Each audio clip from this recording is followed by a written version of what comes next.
Assalamualaikum warahmatullahi wabarakatuh. Jumpa lagi dengan Urip. Urip adalah hidup, Urip adalah berkembang. Ya, Sobat Urip dimanapun berada, untuk pertemuan kali ini kita akan membahas tentang kenapa sih Ustadz Abdul Somad ditolak ya di beberapa tempat gitu ya. Baik, kita langsung saja saksikan ulasannya. Ler ilir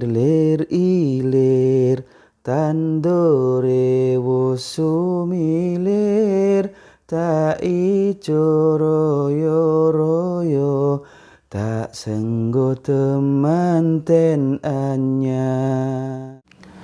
Ya, Sobat Urip dimanapun berada, jadi kenapa sih Ustadz Abdul Somad itu ditolak gitu di beberapa tempat gitu ya. Baik, di video sebelumnya Urip sudah membahas sedikit ya tentang hal ini. Ya, di sini kita akan membahas lagi yang yani sesuatu yang melatar belakangi kenapa Ustadz Abdul Somad ditolak di beberapa tempat ya, di Singapura, di mana-mana gitu. Ya, jadi beliau adalah seorang pendakwah, ya, dan amar ma'rufnya termasuk yang kencang, walaupun dibungkus atau disampaikan dengan cara yang hasanah, ya. Beliau cara menyampaikannya itu apa adanya, terus sedikit disisipi dengan guyon gitu, ya, dengan jok-jok yang khas beliau. Terus kemudian menyampaikan ajaran itu apa adanya gitu. Dan kadang-kadang itu bertentangan dengan maunya masyarakat. Iya. Gitu. Bisa jadi karena masyarakat yang tidak sepaham, atau memang masyarakat tersebut memang kebanyakan pendosa gitu ya, dan memusuhi dakwah. Begitu. Atau ada masyarakat yang terlalu awam terus diprovokasi oleh provokator ya, buzzer yang menginginkan agar UAS tidak bisa masuk. Begitu. Kenapa? Ya. Jadi yang pertama karena beliau melakukan amar ma'ruf ya, gencar. Jadi dakwah keliling Indonesia itu kencang beliau ya. Terus kemudian banyak fitnah juga yang menerpa beliau, dan itu digoreng oleh para buzzer gitu ya. Karena beliau ada fitnah yang mengatakan beliau ini aktivis HTI ya. Bahkan bukan hanya aktivisnya, justru katanya ini menurut kabar hoaxnya itu adalah beliau itu termasuk kepala HTI ya, kepala cabang mungkin, atau ya semacam itulah, kepala pengurus cabang gitu. Dan ini sudah diklarifikasi oleh beliau bahwa itu tidak benar, itu hoax ya. Cuman itu tadi, dengan pinternya lidah para buzzer untuk menggoreng ini berita ya, akhirnya masyarakat sebagian ya itu terkena syubhat gitu ya, terkena syubhat lah bahasanya gitu. Baik. Nah, berkenaan dengan jadi ini berkenaan dengan amar ma'ruf ya, amar ma'ruf nahi mungkar. Ini kecenderungan di zaman-zaman ini ya, orang sudah mulai lelah dengan kemungkaran yang di mana-mana. Maka salah satu cara melawannya adalah dengan amar ma'ruf. Akan tetapi ada sebagian orang yang sudah terlanjur nikmat di dalam kemungkaran tersebut. Maka mereka akan berusaha untuk menentang orang-orang yang melakukan amar ma'ruf. Ini baru amar ma'ruf ya. Jadi amar ma'ruf itu adalah step pertama. Kemudian yang step kedua adalah nahi mungkar. Ini lebih berat lagi. Orang yang melakukan nahi mungkar musuhnya akan lebih banyak ketimbang yang melakukan amar ma'ruf. Ya, buktinya saja kita perhatikan ya. Kejadian kilometer 50 itu karena ketegasan Habib Rizik dalam bernahi mungkar ya, dengan FPI-nya. Dan padahal mereka tidak hanya nahi mungkar ya, mereka juga melakukan amar ma'ruf. Nahi mungkarnya ini kencang, yang disorot oleh media. Oh, ini kelompok radikal gitu. Kenapa? Karena nutupin klub-klub malam, ya, nutup ini kalau pas Ramadan ya, orang penjual-penjual makanan itu ditutup paksa gitu. Ya, nah ini sebenarnya porsinya keamanan, security, polisi gitu. Betul. Sebenarnya porsi terbesar untuk masalah nahi mungkar itu adalah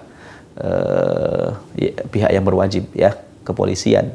Jadi ketika banyak di Indonesia terjadi kemungkaran, maka dosa yang menanggung paling pertama adalah kepolisian. Ya, catat tuh Pak Polisi ya. Jadi ketika ada kemungkaran dan Anda tidak bergerak, justru Anda menangkapi orang-orang yang melakukan nahi mungkar, maka catat nanti di akhirat Anda akan yang pertama mempertanggungjawabkan kejahatan-kejahatan yang dilakukan oleh para pelaku kemungkaran. Gitu. Nah, ini yang menjadikan HRS itu ya, itu dijebloskan ke penjara tentunya gitu. Jadi resiko orang-orang yang bernahi mungkar itu adalah ya paling minimal itu penjara gitu. Nah, terus paling maksimalnya apa? Ya kematian. Itu di kilometer 50 itu kan target utamanya sebenarnya adalah HRS. Tapi kemudian dilindungi oleh 6 orang itu ya. Ya akhirnya ditembak mati oleh aparat gitu ya. Entah alasannya apapun dan persaksikanlah ya aparat-aparat yang telah melakukan kejahatan kepada 6 orang itu, Anda akan menyesal nanti di akhirat. Ya. Hari ini Anda bisa ketawa cengar-cengingir bersama keluarga Anda. Anda bisa seenak-enaknya ya berlaku sombong di dunia ini. Nanti tunggu saja setelah Anda mati, nah, itu urusannya Allah nanti. Ya. Jadi ingatlah, orang-orang yang melakukan amar ma'ruf dan nahi mungkar itu adalah orang-orang yang benar-benar menepati janjinya kepada Allah. Maka ada hadis yang mengatakan ya, man ra'a minkum munkaran, barang siapa di antara kalian yang melihat kemungkaran ya, falyughayyirhu biyadi, maka ubahlah dengan tangan, dengan kekuasaan, dengan kebijakan ya. Jadi mulai dari presiden ya, terus Kapolri, Anda bertanggung jawab untuk melakukan amar ma'ruf nahi mungkar. Ya. Jadi dengan tangan. Nah, teman-teman atau ya saudara kita yang di FPI ya, FPI sekarang sudah dihapus. Ya sudahlah, maka kita sebut jamaahnya Habib Rizik gitu ya. Ya, sahabat-sahabat yang di jamaahnya Habib Rizik ya, HRS, itu mereka berkomitmen terhadap hal itu. Jadi hadisnya mengatakan siapa aja gitu. Walaupun porsi terbesarnya adalah pihak yang berwenang tentunya gitu. Tetapi ketika ada masyarakat yang berusaha membantu kan harusnya enak ya. Kan menertibkan kegaduhan gitu. Jadi sumber kegaduhan utama itu ya maksiat ya, maksiat. Begitu. Ya, banyak ulama yang mengumpamakan. Jadi amar ma'ruf nahi mungkar itu seperti kita semua ini sedang naik kapal, namanya kapal Indonesia gitu ya. Terus ada orang-orang yang mencoba melubangi itu kapal ya, karena mau ambil air. Karena air di dalam kapal habis. Dia mau mungkin mandi atau cebok gitu ya. Nah, kalau naik dulu menimba, itu dia harus naik dulu dan dia malas, akhirnya dia lobangi. Ketika setiap orang ya, atau orang yang melihat orang yang melubangi kapal itu mereka diam, maka yang terjadi adalah apa? Kapal tersebut akan karam, tenggelam. Gitu. Nah, maka diperlukan nahi mungkar ya. Proses melubangi kapal itu adalah nahi mungkar. Merongrong kedaulatan Indonesia itu nahi mungkar. Mungkar. Jadi harus dinahi, dicegah gitu ya. Proses melubangi kapal itu adalah mungkar, maka harus dicegah. Gitu. Nanti biasanya dicegah itu marah, ya, marah. Terus diperintahkan kalau mau ambil air, nah itu amar ma'ruf. Kalau mau ambil air ke atas dulu, ya, nimba dari atas. Nah, pasti marah, tidak mau. Wah, saya simpel di sini aja kok, gitu. Nah, seperti itulah dalam kehidupan kita. Ketika ada orang yang melakukan amar ma'ruf dimusuhi. Apalagi nahi mungkar yang sampai menyegah dengan tangan. Nah, kalau nggak mampu dengan tangan, fabilisani. Nah, ini tadi ya, himbauan-himbauan para dai. Nah, diantaranya UAS. UAS ditolak di Singapura. Kenapa? Singapura banyak lah tempat-tempat maksiatnya, ya. Tempat para koruptor kabur itu ke sana. Ya, ini bukan fitnah, ini fakta ya. Berapa banyak koruptor Indonesia yang koruptornya koruptor kakap itu larinya ke sana. Gitu. Dan susah untuk diakses. Mau ditangkap sama KPK itu susah, dilindungi sama pemerintah sana. Wajar nolak UAS. Gitu, ya. Jadi memang Singapura tidak layak untuk didatangi oleh UAS. Itu saja kesimpulannya kan. Iya. Nah, daerah-daerah di Indonesia ada yang nolak UAS. Ya, bisa jadi begitu juga. Tidak layak untuk didatangi UAS. Kenapa? Di situ kaumunnya zalimun li nafsih, ya. Orang-orang yang zalim kepada dirinya sendiri. Nggak mau dinasehati. Sama kayak tadi, orang yang lubangi kapal itu. Dinasehati, dia susah. Dia merasa dirinya benar. Dia merasa itu mempermudah dirinya. Padahal ketika sudah lubang kapalnya, mati semua orang di kapal. Tenggelam kapalnya kan. Begitu.